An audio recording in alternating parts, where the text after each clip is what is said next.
ಸ್ನೇಹಿತರೆ, ಅರ್ಜುನ್ 563 ಚಾನಲ್ಗೆ ಸ್ವಾಗತ ಸುಸ್ವಾಗತ. ಪ್ರತಿಯೊಬ್ಬ ಹಿಂದೂ ತನ್ನ ಜೀವಿತಾವಧಿಯಲ್ಲಿ ಒಮ್ಮೆಯಾದರೂ ದರ್ಶಿಸಬೇಕೆಂದು ಬಯಸುವ ಪವಿತ್ರ ಕ್ಷೇತ್ರ ಅಂದ್ರೆ ಅದು ಕೇದಾರ್ನಾಥ್.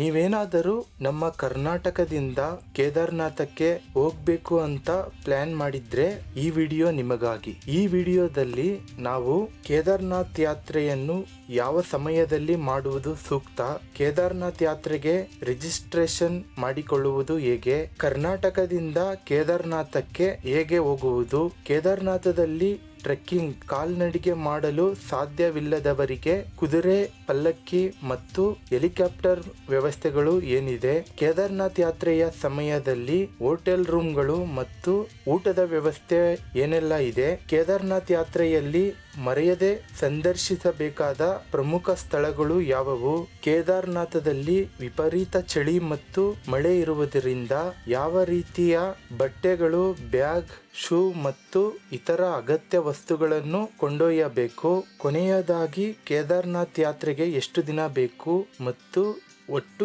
ಎಷ್ಟು ಖರ್ಚಾಗುತ್ತದೆ, ಪ್ರತಿಯೊಂದು ಮಾಹಿತಿಯನ್ನು ಎಳೆಯಾಗಿ ತಿಳಿಸಿಕೊಡ್ತೀವಿ. ಈ ವಿಡಿಯೋ ಕೊನೆಯವರೆಗೂ ನೋಡಿ. ಮೊದಲನೆಯದಾಗಿ ಕೇದಾರ್ನಾಥ್ ಯಾತ್ರೆಯನ್ನು ಯಾವ ಸಮಯದಲ್ಲಿ ಮಾಡುವುದು ಸೂಕ್ತ ಅಂತ ನೋಡೋಣ ಬನ್ನಿ. ಸಾಮಾನ್ಯವಾಗಿ ಪ್ರತಿ ವರ್ಷ ಕೇದಾರ್ನಾಥ್ ಮಂದಿರದ ಬಾಗಿಲನ್ನು ಏಪ್ರಿಲ್ ಕೊನೆಯ ವಾರ ಅಥವಾ ಮೇ ಮೊದಲ ವಾರದಲ್ಲಿ ತೆರೆಯಲಾಗುತ್ತದೆ ಮತ್ತು ಚಳಿಗಾಲದ ಆರಂಭ ಅಂದರೆ ಅಕ್ಟೋಬರ್ ಕೊನೆಯ ವಾರ ಅಥವಾ ನವೆಂಬರ್ ಮೊದಲ ವಾರದಲ್ಲಿ ಮುಚ್ಚಲಾಗುತ್ತದೆ. ಮೇ ಮತ್ತು ಜೂನ್ ತಿಂಗಳು ಈ ಸಮಯದಲ್ಲಿ ಬೇಸಿಗೆ ಇರುವುದರಿಂದ ವಾತಾವರಣ ತುಂಬಾ ಹಿತಕರವಾಗಿರುತ್ತದೆ. ಕೇದಾರ್ನಾಥ್ ಯಾತ್ರೆಗೆ ಇದು ಅತ್ಯಂತ ಜನಪ್ರಿಯ ಸಮಯ, ಆದ್ದರಿಂದ ಹೆಚ್ಚಿನ ಜನದಟ್ಟಣೆ ಇರುತ್ತೆ ಮತ್ತು ದರ್ಶನಕ್ಕೆ ಸಮಯ ಹಿಡಿಯುತ್ತದೆ. ಅಲ್ಲದೆ ರೂಮ್ ಬಾಡಿಗೆ ಮತ್ತು ಟ್ಯಾಕ್ಸಿ ದರಗಳು ಈ ತಿಂಗಳುಗಳಲ್ಲಿ ಸಾಮಾನ್ಯಕ್ಕಿಂತ ಹೆಚ್ಚಿರುತ್ತವೆ.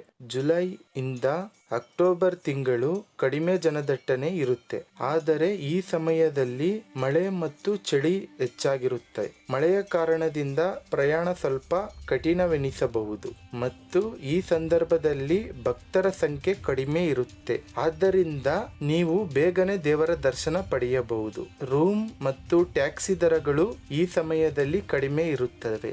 ನಿಮ್ಮ ಅನುಕೂಲಕ್ಕೆ ತಕ್ಕಂತೆ ಯೋಜನೆಯನ್ನು ರೂಪಿಸಿ.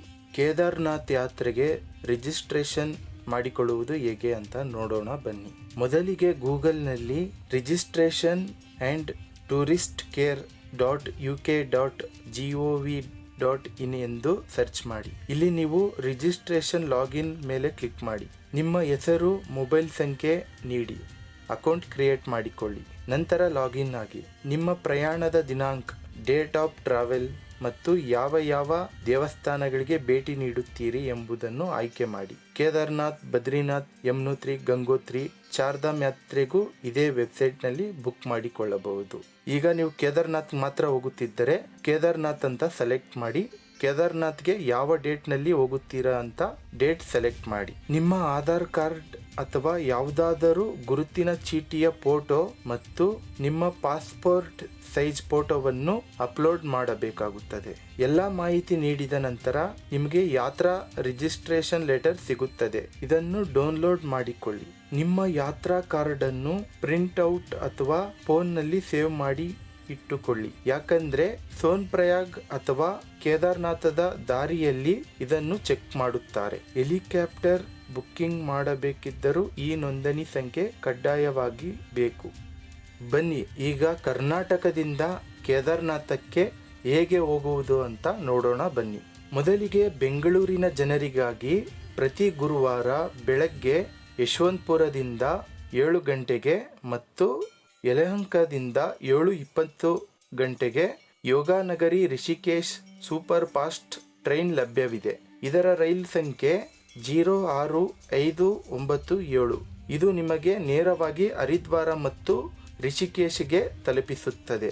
ಗಮನಿಸಿ, ಇದು ವಿಶೇಷ ರೈಲು ಆಗಿರುವುದರಿಂದ ಸೀಟುಗಳನ್ನು ಮೊದಲೇ ಬುಕ್ ಮಾಡಿಕೊಳ್ಳಿ. ಇನ್ನು ಉತ್ತರ ಕರ್ನಾಟಕದವರಿಗಾಗಿ ಪ್ರತಿ ಸೋಮವಾರ ಹುಬ್ಬಳ್ಳಿಯಿಂದ ರಾತ್ರಿ 7:45ಕ್ಕೆ ರೈಲು ಹೊರಡುತ್ತದೆ. ರೈಲು ಸಂಖ್ಯೆ 07363. ಈ ರೈಲು ಧಾರವಾಡ, ಲೋಂಡಾ ಮತ್ತು ಬೆಳಗಾವಿ ಮಾರ್ಗವಾಗಿ ಹರಿದ್ವಾರಕ್ಕೆ ತಲುಪುತ್ತದೆ. ನಿಮ್ಮ ಭಾಗದ ಜನರಿಗೆ ಇದು ಅತ್ಯಂತ ಅನುಕೂಲಕರವಾದ ರೈಲು. ಕರಾವಳಿ ಭಾಗದ ಭಕ್ತರಿಗಾಗಿ ಮಂಗಳೂರು ಮತ್ತು ಉಡುಪಿಯಿಂದ ನೇರ ರೈಲು ಸೌಲಭ್ಯವಿದೆ. ಪ್ರತಿ ಶುಕ್ರವಾರ ರಾತ್ರಿ 8:10ಕ್ಕೆ ಮಂಗಳೂರಿನಿಂದ ಮತ್ತು ರಾತ್ರಿ 9:22ಕ್ಕೆ ಉಡುಪಿಯಿಂದ ಹೊರಡುವ ಯೋಗನಗರಿ ರಿಷಿಕೇಶ್ ಸೂಪರ್ ಫಾಸ್ಟ್ ರೈಲ್ ಸಂಖ್ಯೆ 22659 ಮೂಲಕ ನೀವು ಹರಿದ್ವಾರಕ್ಕೆ ಬರಬಹುದು. ವಿಶೇಷವೆಂದರೆ ಮಂಗಳೂರಿನ ಈ ರೈಲು ವರ್ಷ ಪೂರ್ತಿ ಲಭ್ಯವಿರುತ್ತದೆ. ಒಂದು ವೇಳೆ ನಿಮ್ಮ ಜಿಲ್ಲೆಯಿಂದ ನೇರ ರೈಲು ಇಲ್ಲದಿದ್ದರೆ ನೀವು ಮೊದಲಿಗೆ ದೆಹಲಿಗೆ ರೈಲು ಅಥವಾ ವಿಮಾನ ಮೂಲಕ ಬರಬಹುದು. ದೆಹಲಿಯಿಂದ ಹರಿದ್ವಾರಕ್ಕೆ ಪ್ರತಿದಿನ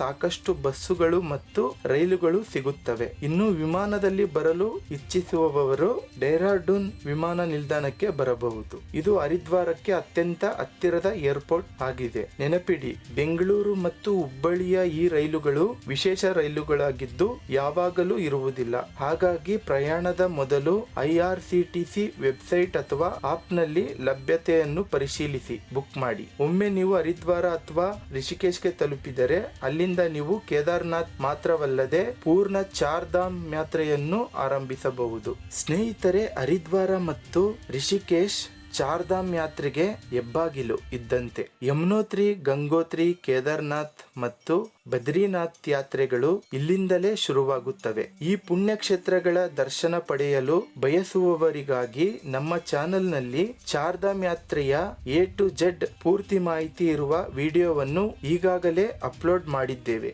ಆ ವಿಡಿಯೋ ಲಿಂಕ್ ಅನ್ನು ನಾನು ಮೇಲೆ ಐ ಬಟನ್ ಮತ್ತು ಕೆಳಗೆ ಡಿಸ್ಕ್ರಿಪ್ಷನ್ ಅಲ್ಲಿ ನೀಡಿದ್ದೇನೆ. ಮರೆಯದೆ ನೋಡಿ ಮತ್ತು ನಿಮ್ಮ ಸ್ನೇಹಿತರೊಂದಿಗೆ ಹಂಚಿಕೊಳ್ಳಿ. ಹರಿದ್ವಾರದಿಂದ ಕೇದಾರ್ನಾಥಕ್ಕೆ ಹೋಗುವುದು ಹೇಗೆ ಅಂತ ನೋಡೋಣ ಬನ್ನಿ. ಹರಿದ್ವಾರದಿಂದ ಕೇದಾರ್ನಾಥದತ್ತ ನಿಮ್ಮ ಪ್ರಯಾಣ ಆರಂಭವಾಗುತ್ತದೆ. ಮೊದಲು ನೀವು ಹರಿದ್ವಾರದಿಂದ ಸೋನ್ಪ್ರಯಾಗಕ್ಕೆ ತಲುಪಬೇಕು. ಹರಿದ್ವಾರದ ಬಸ್ ನಿಲ್ದಾಣದಿಂದ ಮುಂಜಾನೆ 4 ಗಂಟೆಗಳಿಂದಲೇ ಸರ್ಕಾರಿ ಮತ್ತು ಖಾಸಗಿ ಬಸ್ಸುಗಳು ಲಭ್ಯವಿರುತ್ತವೆ. ಇಲ್ಲಿಂದ ಸೋನ್ಪ್ರಯಾಗಕ್ಕೆ ಸುಮಾರು 230 ಕಿಲೋಮೀಟರ್ ದೂರವಿದ್ದು ತಲುಪಲು ಕನಿಷ್ಠ 10 ರಿಂದ 12 ಗಂಟೆ ಸಮಯ ಬೇಕಾಗುತ್ತದೆ. ನಿಮ್ಮ ಬಜೆಟ್ ಸ್ವಲ್ಪ ಹೆಚ್ಚಿದ್ದರೆ ಹರಿದ್ವಾರದಿಂದಲೇ ಖಾಸಗಿ ಟ್ಯಾಕ್ಸಿ ಬುಕ್ ಮಾಡಿಕೊಳ್ಳಬಹುದು. ಹರಿದ್ವಾರದಲ್ಲಿ ಸಾಕಷ್ಟು ಟೂರ್ ಅಂಡ್ ಟ್ರಾವೆಲ್ಸ್ ಕಂಪನಿಗಳು ಇವೆ. ಇಲ್ಲಿಂದ ನೀವು ಕೇದಾರ್ನಾಥಕ್ಕೆ ಟ್ಯಾಕ್ಸಿ ಬುಕ್ ಮಾಡಿಕೊಳ್ಳಬಹುದು. ಸೋನ್ಪ್ರಯಾಗ್ ತಲುಪಿದ ಮೇಲೆ ಸೋನ್ಪ್ರಯಾಗದಿಂದ ಮುಂದೆ ಖಾಸಗಿ ವಾಹನಗಳಿಗೆ ಪ್ರವೇಶವಿಲ್ಲ. ಅಲ್ಲಿಂದ ಸ್ಥಳೀಯ ಶೇರಿಂಗ್ ಟ್ಯಾಕ್ಸಿಗಳು ಜೀಪ್ ಮೂಲಕ 5 ಕಿಲೋಮೀಟರ್ ದೂರವಿರುವ ಗೌರಿಕುಂಡ್ಗೆ ಹೋಗಬೇಕು. ಇದು ನಿಮ್ಮ ಯಾತ್ರೆಯ ಅತ್ಯಂತ ಪ್ರಮುಖ ಹಂತ. ಗೌರಿಕುಂಡ್ನಿಂದ ಕೇದಾರ್ನಾಥ್ ಸುಮಾರು 16 ರಿಂದ 18 ಕಿಲೋಮೀಟರ್ ದೂರವಿದ್ದು ನೀವು ಇಲ್ಲಿಂದ ಬೆಟ್ಟವನ್ನು ನಡೆದುಕೊಂಡು ಏರಬೇಕಾಗುತ್ತದೆ. ನಡೆದುಕೊಂಡು ಹೋಗುವವರು ಮುಂಜಾನೆ ಬೇಗನೆ ಪ್ರಯಾಣ ಆರಂಭಿಸುವುದು ಉತ್ತಮ. ಇದರಿಂದ ಕತ್ತಲಾಗುವ ಮೊದಲು ದೇವಾಲಯ ತಲುಪಬಹುದು. ನಡೆಯಲು ಸಾಧ್ಯವಾಗದವರಿಗೆ ಕುದುರೆ, ಪಲ್ಲಕ್ಕಿ, ಹೆಲಿಕಾಪ್ಟರ್ ವ್ಯವಸ್ಥೆಗಳು ಇವೆ. ಕುದುರೆ ಒಂದು ಕಡೆಗೆ ಅಂದಾಜು 2500 ಚಾರ್ಜ್ ಮಾಡುತ್ತಾರೆ. ಪಲ್ಲಕ್ಕಿಯವರು ಒಂದು ಕಡೆಗೆ ಅಂದಾಜು 8000 ಚಾರ್ಜ್ ಮಾಡುತ್ತಾರೆ. ಗಮನಿಸಿ, ಈ ದರಗಳು ಸೀಸನ್ ಮೇಲೆ ಬದಲಾಗಬಹುದು. ನೀವು ಹೆಲಿಕಾಪ್ಟರ್ ಮೂಲಕ ಹೋಗಲು ಬಯಸಿದ್ದರೆ ಮೊದಲೇ ಆನ್ಲೈನ್ ನಲ್ಲಿ ಬುಕ್ ಮಾಡಿಕೊಳ್ಳುವುದು ಕಡ್ಡಾಯ. ಅಂತರ್ಜಾಲದಲ್ಲಿ ಸಾಕಷ್ಟು ನಕಲಿ ಫೇಕ್ ವೆಬ್ಸೈಟ್ಗಳು ಇರುತ್ತವೆ. ಆದ್ದರಿಂದ ಕೇವಲ ಅಧಿಕೃತ ವೆಬ್ಸೈಟ್ ಮೂಲಕವೇ ಬುಕ್ ಮಾಡಿ ಹಣ ಉಳಿಸಿಕೊಳ್ಳಿ. ಕೇದಾರ್ನಾಥನ ದರ್ಶನ ಪಡೆದ ನಂತರ ಬಂದ ಹಾದಿಯಲ್ಲೇ ಅಂದರೆ ಗೌರಿಕುಂಡ್ ಮತ್ತು ಸೋನ್ಪ್ರಯಾಗ್ ಮೂಲಕ ಮತ್ತೆ ಹರಿದ್ವಾರಕ್ಕೆ ಮರಳಬಹುದು. ಕೇದಾರ್ನಾಥ್ ಯಾತ್ರೆಯ ಸಮಯದಲ್ಲಿ ಹೋಟೆಲ್ ರೂಮ್ಗಳು ಮತ್ತು ಊಟದ ವ್ಯವಸ್ಥೆಯ ಬಗ್ಗೆ ನೋಡೋಣ ಬನ್ನಿ. ಯಾತ್ರೆಯ ಆರಂಭವಾಗುವುದು ಹರಿದ್ವಾರದಿಂದ. ಇಲ್ಲಿ ನಿಮಗೆ 500 ರೂಪಾಯಿಗಳಿಂದ ಹಿಡಿದು 5000 ರೂಪಾಯಿಗಳವರೆಗೆ ಹೋಟೆಲ್ಗಳು ಸಿಗುತ್ತವೆ. ಕಡಿಮೆ ಖರ್ಚಿನಲ್ಲಿ ರೂಮ್ ಬೇಕು ಅಂದರೆ ಹರಿದ್ವಾರದಲ್ಲಿ ಸಾಕಷ್ಟು ಧರ್ಮಶಾಲೆಗಳು ಇವೆ. ಇಲ್ಲಿ ಕಡಿಮೆ ಬಜೆಟ್ ನಲ್ಲಿ ರೂಮ್ಗಳು ಸಿಗುತ್ತವೆ. ಸೋನ್ಪ್ರಯಾಗ ಮತ್ತು ಗೌರಿಕುಂಡ ಈ ಸ್ಥಳಗಳು ಕೇದಾರ್ನಾಥ್ ಕೇದಾರ್ನಾಥಕ್ಕೆ ಟ್ರೆಕ್ಕಿಂಗ್ ಆರಂಭವಾಗುವ ಸ್ಥಳ. ಇಲ್ಲಿ ರೂಮ್ಗಳ ಬೇಡಿಕೆ ಜಾಸ್ತಿ ಇರುವುದರಿಂದ ಬೆಲೆ ಸ್ವಲ್ಪ ಹೆಚ್ಚಿರಬಹುದು. ಇಲ್ಲಿ ಡಾರ್ಮಿಟರಿ ವ್ಯವಸ್ಥೆ ಕೂಡ ಇರುತ್ತೆ. ಒಬ್ಬರಿಗೆ 500ರಿಂದ 800 ರೂಪಾಯಿ ಇರುತ್ತವೆ. ಮಂದಿರ ಹತ್ತಿರವೇ ಉಳಿಯಲು ಬಯಸುವವರಿಗೆ GMVN ಗೆಸ್ಟ್ ಹೌಸ್ಗಳು ಇರುತ್ತೆ. ಇದನ್ನು ನೀವು ಆನ್ಲೈನ್ ನಲ್ಲೇ gmvnonline.com ವೆಬ್ಸೈಟ್ ಮೂಲಕ ಮೊದಲೇ ಬುಕ್ ಮಾಡಿಕೊಳ್ಳಬೇಕು. ಮತ್ತು ಕೇದಾರ್ನಾಥ್ ಸುತ್ತಮುತ್ತಲು ಟೆಂಟ್ಗಳು ಮತ್ತು ಹೋಟೆಲ್ಗಳು ಇರುತ್ತೆ. ಇಲ್ಲಿ ಸ್ವಲ್ಪ ಸೀಸನ್ಗೆ ತಕ್ಕಂತೆ ಬೆಲೆಗಳು ಇರುತ್ತವೆ. ಕೇದಾರ್ನಾಥದಲ್ಲಿ ಊಟದ ವ್ಯವಸ್ಥೆ ಏನೆಲ್ಲ ಇದೆ ಅಂತ ನೋಡೋಣ ಬನ್ನಿ. ಚಾರ್ಧಾಮ್ ಯಾತ್ರೆ ಮುಗಿಯುವವರೆಗೂ ಇಡೀ ಯಾತ್ರೆಯ ಮಾರ್ಗದಲ್ಲಿ ಮಾಂಸಾಹಾರ ಮತ್ತು ಮದ್ಯಪಾನ ನಿಷೇಧಿಸಲಾಗಿದೆ. ದಾರಿಯುದ್ದಕ್ಕೂ ಸಣ್ಣ ಸಣ್ಣ ಹೋಟೆಲ್ಗಳು ಮತ್ತು ಧಾಬಾಗಳು ಸಿಗುತ್ತವೆ. ಇಲ್ಲಿ ದಾಲ್ ಚಾವಲ್, ರೊಟ್ಟಿ ಮತ್ತು ಪರೋಟಾಗಳು ಹೆಚ್ಚಾಗಿ ಸಿಗುತ್ತವೆ. ಗುಡ್ಡಗಾಡು ಪ್ರದೇಶದಿಂದ ಎತ್ತರಕ್ಕೆ ಹೋದಂತೆ ಊಟದ ಬೆಲೆ ಸ್ವಲ್ಪ ಹೆಚ್ಚಾಗಬಹುದು. ಒಂದು ಊಟಕ್ಕೆ ಇಲ್ಲಿ 150ರಿಂದ 300 ರೂಪಾಯಿವರೆಗೂ ಚಾರ್ಜ್ ಮಾಡುತ್ತಾರೆ. ನೆನಪಿಡಿ, ಪೀಕ್ ಸೀಸನ್ ನಲ್ಲಿ ಅಂದರೆ ಮೇ ಜೂನ್ ಹೋಗುವವರು ರೂಮ್ಗಳನ್ನು ಮೊದಲೇ ಬುಕ್ ಮಾಡಿಕೊಳ್ಳುವುದು ಬಹಳ ಮುಖ್ಯ.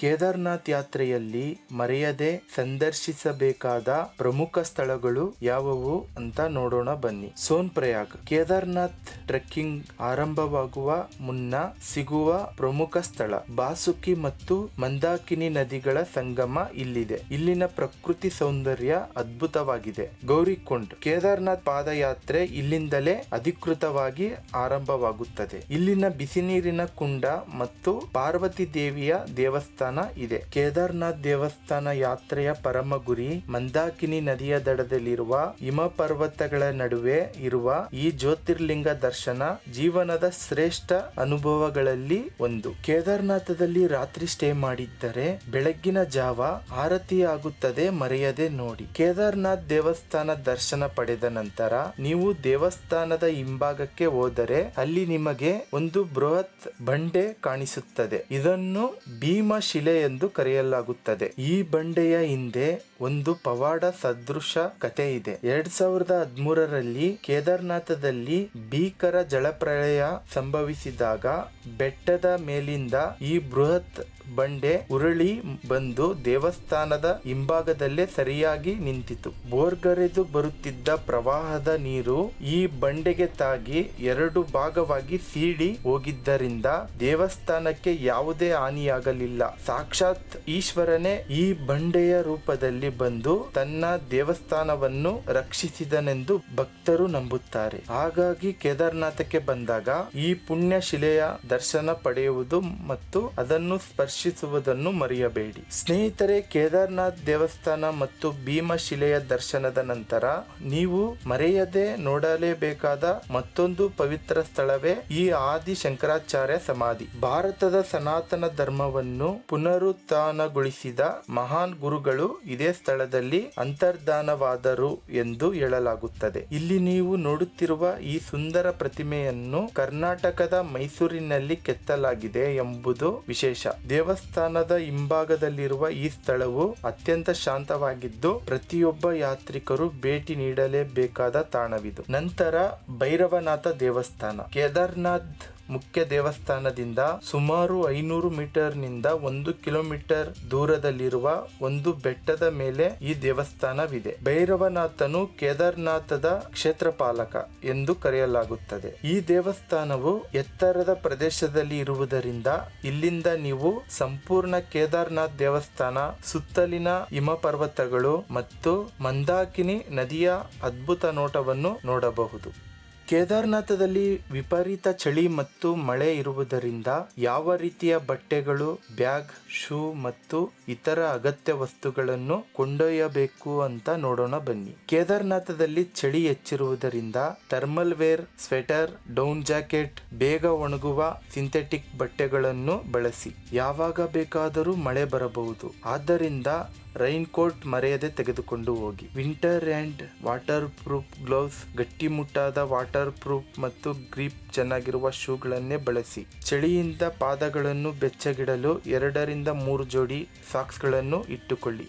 ಜ್ವರ, ಮೈಕೈ ನೋವು, ಬ್ಯಾಂಡೇಜ್ ಮತ್ತು ಮೌಂಟೇನ್ ಸಿಕ್ನೆಸ್ ಎತ್ತರಕ್ಕೆ ಹೋದಾಗ ಆಗುವ ತೊಂದರೆಗಾಗಿ ಔಷಧಿಗಳಿರಲಿ. Power bank. ವಿಪರೀತ ಚಳಿಗೆ ಫೋನ್ ಬ್ಯಾಟರಿ ಬೇಗ ಖಾಲಿಯಾಗುತ್ತದೆ, ಆದ್ದರಿಂದ ಉತ್ತಮ ಪವರ್ ಬ್ಯಾಂಕ್ ಇರಲಿ. ಕೇದಾರನಾಥದಲ್ಲಿ ಆಮ್ಲಜನಕ ಕಡಿಮೆ ಇರುವುದರಿಂದ ನಿಧಾನವಾಗಿ ನಡೆಯಿರಿ ಮತ್ತು ಸಾಧ್ಯವಾದಷ್ಟು ನೀರು ಕುಡಿಯುತ್ತೀರಿ. ಕೊನೆಯದಾಗಿ, ಕೇದಾರನಾಥ್ ಯಾತ್ರೆಗೆ ಎಷ್ಟು ದಿನ ಬೇಕು ಮತ್ತು ಎಷ್ಟು ಖರ್ಚಾಗುತ್ತದೆ ಅಂತ ನೋಡೋಣ ಬನ್ನಿ. ಸಾಮಾನ್ಯವಾಗಿ ಹರಿದ್ವಾರ ಮತ್ತು ರಿಷಿಕೇಶದಿಂದ ಯಾತ್ರೆ ಆರಂಭವಾಗುತ್ತದೆ. ಅಲ್ಲಿಂದ ಕನಿಷ್ಠ 4 ರಿಂದ 5 ದಿನಗಳು ಬೇಕಾಗುತ್ತದೆ. ಕೇದಾರನಾಥ್ ಯಾತ್ರೆಗೆ ಅಂದಾಜು ಎಷ್ಟು ಖರ್ಚಾಗುತ್ತದೆ ಅಂತ ನೋಡೋಣ ಬನ್ನಿ. ಕಡಿಮೆ ಬಜೆಟ್ ಯಾತ್ರೆ. ಒಬ್ಬರಿಗೆ 10 ರಿಂದ 15 ಸಾವಿರ ಖರ್ಚಾಗಬಹುದು. ಇದು ಹರಿದ್ವಾರದಿಂದ ಹರಿದ್ವಾರಕ್ಕೆ ಇರುವ ಲೆಕ್ಕಾಚಾರ. ಬಸ್ಸು, ಶೇರಿಂಗ್ ಜೀಪು 2000 ದಿಂದ 3000 ಹೋಗಿ ಬರಲು. ರೂಮ್ಗೆ 3000 ರಿಂದ 4000 3 ರಿಂದ 4 ದಿನಕ್ಕೆ. ಊಟ 3000 ರಿಂದ 4000, ಇತರೆ 1000. ಆರಾಮದಾಯಕ ಯಾತ್ರೆ ಕಂಫರ್ಟ್ ಟ್ರಿಪ್. ಒಬ್ಬರಿಗೆ 20,000 ರಿಂದ 30,000 ಖರ್ಚಾಗಬಹುದು. ಖಾಸಗಿ ಟ್ಯಾಕ್ಸಿ 10,000 ರಿಂದ 15,000 ಒಂದು ಕಾರಿಗೆ. ಇದನ್ನು ಸ್ನೇಹಿತರೊಂದಿಗೆ ಹಂಚಿಕೊಳ್ಳಬಹುದು. ಉತ್ತಮ ಹೋಟೆಲ್ ರೂಮು ದಿನಕ್ಕೆ 3,000 ರಿಂದ 5,000. ಹೆಲಿಕಾಪ್ಟರ್ ಸೇವೆ ಸುಮಾರು 8,000 ರಿಂದ 10,000 ಹೋಗಿ ಬರಲು. ಮುಂಚಿತವಾಗಿ ಬುಕ್ ಮಾಡಬೇಕು. ಒಂದು ವೇಳೆ ನೀವು ಕಾಲ್ನಡಿಗೆಯಲ್ಲಿ ಹೋಗಲು ಸಾಧ್ಯವಾಗದಿದ್ದರೆ ಕುದುರೆ ಅಥವಾ ಪಲ್ಲಕ್ಕಿಯಲ್ಲಿ 2,500 ರಿಂದ ಕುದುರೆಯಲ್ಲಿ 8,000 ರಿಂದ 12,000 ವರೆಗೆ ಪಲ್ಲಕ್ಕಿಯಲ್ಲಿ ಚಾರ್ಜ್ ಮಾಡುತ್ತಾರೆ. ಸ್ನೇಹಿತರೆ, ಇದಿಷ್ಟು ಕೇದಾರನಾಥ್ ಯಾತ್ರೆಯ ಸಂಪೂರ್ಣ ಮಾಹಿತಿ. ಸ್ನೇಹಿತರೆ, ಹರಿದ್ವಾರ ಮತ್ತು Rishikesh A to Z details video ಮತ್ತು ಚಾರ್ಧಾಮ್ ಯಾತ್ರೆಯ A to Z ಪೂರ್ತಿ ಮಾಹಿತಿ ಇರುವ ವಿಡಿಯೋವನ್ನು ಈಗಾಗಲೇ ಅಪ್ಲೋಡ್ ಮಾಡಿದ್ದೇವೆ. ಈ ವಿಡಿಯೋದ ಲಿಂಕ್ ಅನ್ನು ನಾನು ಕೆಳಗೆ ಡಿಸ್ಕ್ರಿಪ್ಷನ್ ನಲ್ಲಿ ನೀಡಿದ್ದೇನೆ, ಮರೆಯದೆ ನೋಡಿ ಮತ್ತು ನಿಮ್ಮ ಸ್ನೇಹಿತರೊಂದಿಗೆ ಹಂಚಿಕೊಳ್ಳಿ. ಈ ವಿಡಿಯೋ ನಿಮಗೆ ಇಷ್ಟವಾಗಿದೆ ಮತ್ತು ಉಪಯುಕ್ತವಾಗಿದೆ ಎಂದು ಭಾವಿಸುತ್ತೇನೆ. ಒಂದು ವೇಳೆ ಈ ಮಾಹಿತಿ ನಿಮಗೆ ಇಷ್ಟವಾಗಿದ್ದರೆ ದಯವಿಟ್ಟು ನಮ್ಮ ವಿಡಿಯೋಗೆ ಒಂದು ಲೈಕ್ ಮಾಡಿ ಮತ್ತು ನಮ್ಮ ಚಾನೆಲ್ ಅನ್ನು ಸಬ್ಸ್ಕ್ರೈಬ್ ಮಾಡಿ ಬೆಂಬಲಿಸಿ. ಇದೇ ರೀತಿಯ ಇನ್ನೂ ಹೆಚ್ಚಿನ ಮಾಹಿತಿ ವಿಡಿಯೋಗಳಿಗಾಗಿ ಪಕ್ಕದಲ್ಲಿರುವ ಬೆಲ್ ಐಕಾನ್ ಮೇಲೆ ಕ್ಲಿಕ್ ಮಾಡಿ. ಇದರಿಂದ ನಮ್ಮ ಪ್ರತಿ ಹೊಸ ವಿಡಿಯೋದ ನೋಟಿಫಿಕೇಶನ್ ನಿಮಗೆ ತಲುಪುತ್ತದೆ. ನಿಮ್ಮ ಪ್ರಯಾಣ ಸುಖವಾಗಿರಲಿ. ಧನ್ಯವಾದಗಳು. ನಮಸ್ಕಾರ. ಓಂ ನಮಃ ಶಿವಾಯ. ಓಂ ಕೃಷ್ಣಾಯ ನಮಃ.